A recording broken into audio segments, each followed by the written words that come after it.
গ্রাম থেকে 5 কেজি দুধ আনিয়েছি। দেখেন জাল করার পরে ছানা কেটে গেছে, আনতে একটু দেরি হয়েছে। দুধটা অনেক ভালো ছিল, কিন্তু আনার জন্য দেরি করে আনার জন্য এরকম হয়ে গেছে।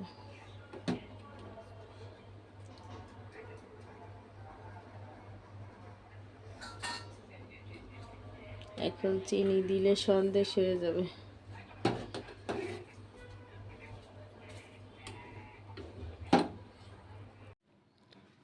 এই তো সন্ধ্যা রাতের জন্য রান্না করছি।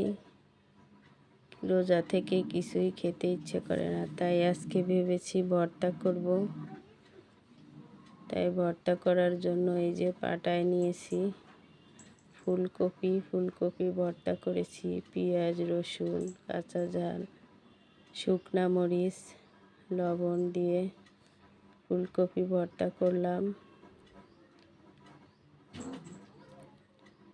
এখানে ভাত রান্না করছি, ভাতের ভিতরে আলু ভর্তা দিয়েছি, আরও একটা ভর্তা দিয়েছি, আপনাদের সঙ্গে বলবো। আপনারা খেয়েছেন কিনা বলবেন অবশ্যই।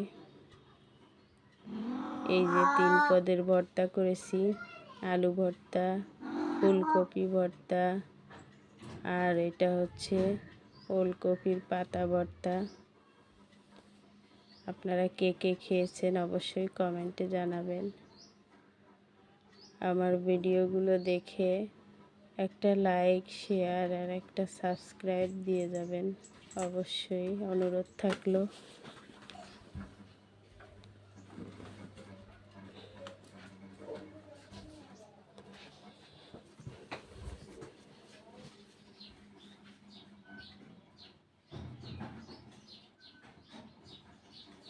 খাওয়ার জন্য নিলাম। ইফতারি করার পর, ইফতারিটা শেয়ার করলাম না আজকে।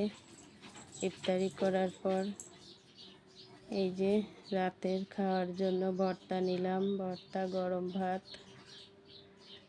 খেয়ে নিলাম। আজ এ পর্যন্ত, আল্লাহ হাফেজ।